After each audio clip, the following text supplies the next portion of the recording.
खुला करा के 10-20 टकिया पर चढ़ा के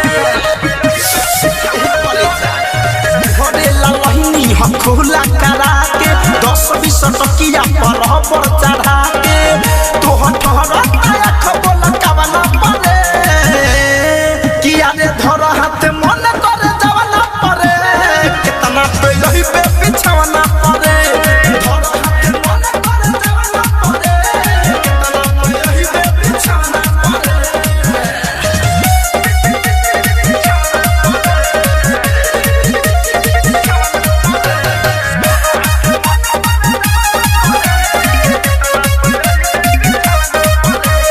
सावन रिकॉर्डिंग स्टूडियो डाल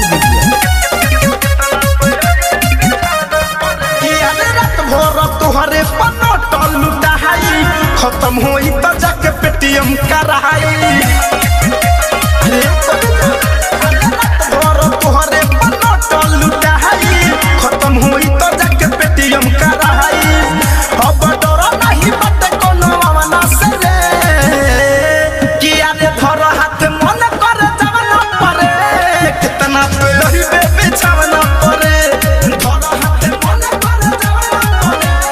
कितना पे रही बे बिछवना परे कितना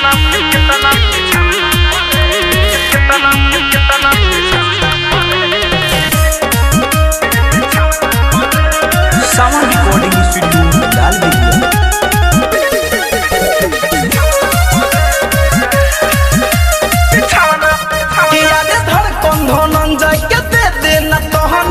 राइट संदेश धारा दी मानी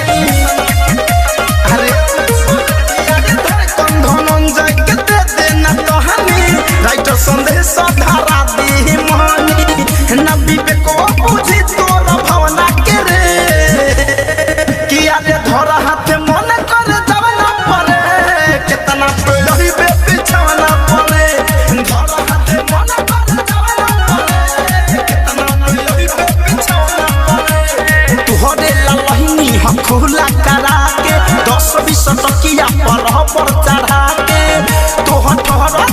खबोल कवना परे किया रे धर हाथ मन कर जवना परे कितना पे यही बे बिछवना परे धर हाथ मन कर जवना परे कितना पे यही बे बिछवना परे। आरसीएम म्यूजिक न्यू ऐप अभी डाउनलोड कीजिए हमारे गूगल प्ले स्टोर से और पाए भोजपुरी लोकगीतों का एक से बढ़कर एक ऑडियो वीडियो सॉन्ग बिल्कुल मुफ्त।